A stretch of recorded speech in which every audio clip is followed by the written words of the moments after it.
Hi guys, I'm here to read another chapter. Well, actually, it's not another chapter, it's a new chapter. I'm going to be reading The Twits. This one it's shorter, so I'm hopeful that we will get to finish it by the end of the year. And then, yeah, we would have had a whole Roald Dahl school year.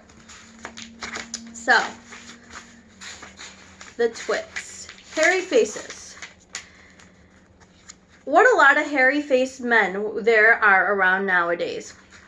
When a man grows a hair all over his face, it's impossible to tell what he really looks like. Perhaps that's why he does it. He'd rather you didn't know. Then there's the problem of washing. When your very hairy ones wash their faces, it turns to be a job that as when you and I wash hair on our heads. So that what I want to know is this: how often do these hairy-faced men wash their faces? If it is only once a week, like us on Sunday nights, do they shampoo it? Do they use hair dryers? Do they rub hair tonic on to stop their faces from going bald? Do they go to the barber to have the hairy faces cut and trimmed? Or do they do it themselves in front of the bathroom mirror with nails and scissors?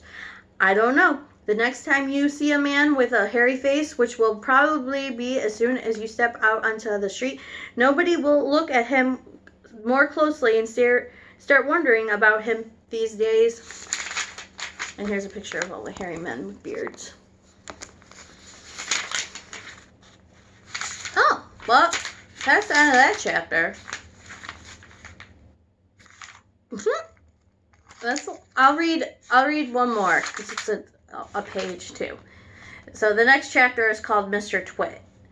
Mr. Twit was one of these hairy-faced men. The whole of his face, except for the forehead, his eyes and his nose was covered with thick hair. The stuff even sprouted in revolting tufts out of his nostrils and ear holes. Mr. Twit felt that his hairiness made him look terrifically wise and grand. But in truth, he was neither of these things. Mr. Twit was a twit. He was born a twit. And now at the age of 60, he was bigger twit than ever. The hair on Mr. Twit's face didn't grow smooth and matted as it does in most hairy-faced men. It grew in spiky that stuck straight like the bristles of a nail brush. And how often did Mr. Twit wash his bristly hairbrushy face of this? The answer is never. Not even on Sundays. He hadn't washed it for years. So, we have hairy faces and Mr. Twit. On Monday or Tuesday, because we have a break, I will read Dirty Beards. So there you go. All right, have a good weekend.